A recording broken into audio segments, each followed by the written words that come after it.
이 저주받을 도성아, 여호와께 반항이나 하는 더러운 도성아, 압제나 일삼는 도성아, 불러도 듣지 아니하고 징계를 해도 코웃음만 치며 제 하나님 여호와를 멀리하고 의지하지도 않는구나.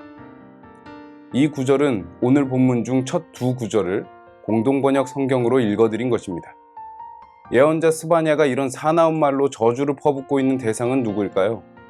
놀랍게도 여기서 저주받을 도성이라고 불리고 있는 성은 예루살렘 성입니다. 그러니까 하나님께 반항이나 하는 더러운 도성은 하나님의 백성을 자처하는 유대인들인 것입니다.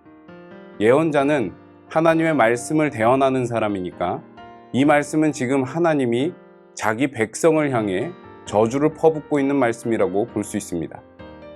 스바냐가 이렇게 분노에 차서 예루살렘을 저주하는 이유는 무엇일까요? 그 성에 강자가 약자를 짓밟는 압제가 가득하기 때문입니다. 3절은 이런 압제의 모습을 구체적으로 보여주고 있는데요.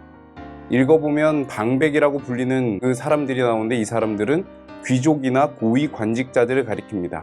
이 사람들이 어떻게 한다 그럽니까? 사자처럼 약한 사람들을 잡아먹는다 그럽니다. 재판장들은 어떻게 합니까?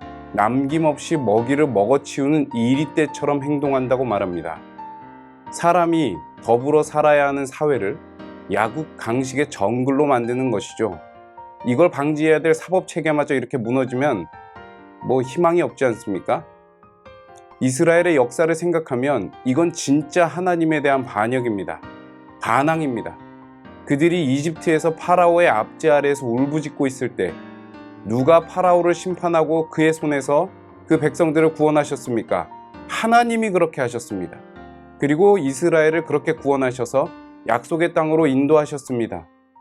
그들로 하여금 누가 더 이상 누군가를 힘으로 짓밟고 괴롭히는 일이 없는, 서로가 서로를 하나님의 형상으로 존귀히 대하는 새로운 세상, 하나님의 나라를 이루어가기 원하셨기 때문입니다. 그런데 그 백성들 가운데 압제가 가득하다니 완전 배신이죠.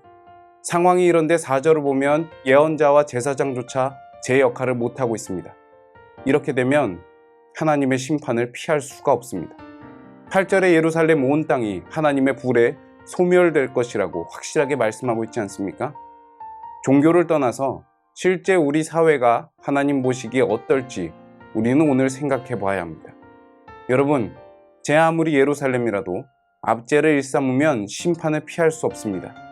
하나님의 거룩함을 담아내는 것이 중요합니다. 하나님의 거룩함은 서로를 하나님의 형상으로 대하는 하나님의 구원을 서로 가운데 흘려보내는 데서 나옵니다.